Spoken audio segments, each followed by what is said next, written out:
আমার শেহজাদা কিছু নিয়ে যাও, আমার অনেক কিছু বলার আছে, অনেক কিছু বলার আছে। শেহজাদা আমাদেরকে চিনবে না, সবকিছু জেনে গিয়েছি। আমাকে প্ল্যান বিতে যেতে হবে মা।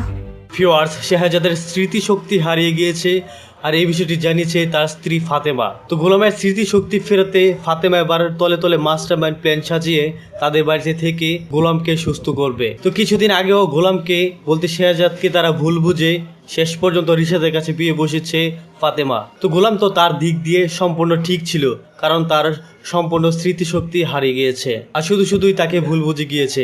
আর এখন তারা হারে হারে বুঝতে পারছে। তো শেষ পর্যন্ত রিশাদ কিন্তু তাদের সাথে বেইমানি করেছে এবং মিথ্যা কথা বলে সকল জায়গা সম্পদ ভোগ করার জন্য ফাতেমাকে বিয়ে করেছে। তো ভিউয়ার্স, ফাতেমা কি এবার তার লড়াইয়ে জিততে পারবে?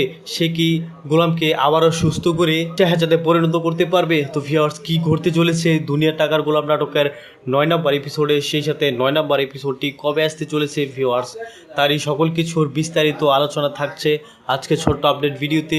তাই ভিউয়ার্স, ভিডিওতে লাইক দিয়ে চ্যানেলটি সাবস্ক্রাইব করে ধৈর্য সহকারে সম্পূর্ণ ভিডিওটি দেখুন।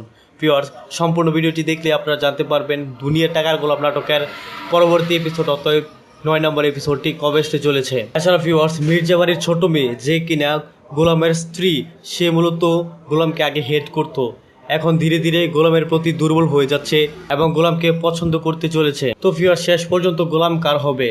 গোলাম কি মির্জা বাড়ির ছোট মেয়ের হবে নাকি ফাতেমার শেহজাদ হয়েই থাকবে? তো ভিউয়ার্স, আপনাদের কি মতামত তা অবশ্যই কমেন্টে লিখে জানাতে পারেন। আচ্ছা ভিউয়ার্স, আপনারা কি চান যে গোলামের আগের স্মৃতিশক্তি ফিরে এসে সে শেহজাদে পরিণত হোক? সেটি চাইলেও কমেন্টে লিখে জানাতে পারেন। ভিউয়ার্স, আপনাদের কাঙ্ক্ষিত নাটক বলতে দুনিয়া টাকার গোলাম নাটকের পরবর্তী এপিসোড, অতএব 9 নম্বর এপিসোডটি আসতে চলেছে আগামী রবিবার দিন দুপুর ঠিক 12টায় প্র্যাঙ্কিং এন্টারটেনমেন্ট ইউটিউব চ্যানেলের মধ্যে। তো ভিউয়ার্স, আশা করি বুঝতে পেরেছেন। সকলে ভালো থাকবেন, সুস্থ থাকবেন এবং পরবর্তী ভিডিও দেখার কথা জানিয়ে আজকের মতো এখানেই আল্লাহ হাফেজ।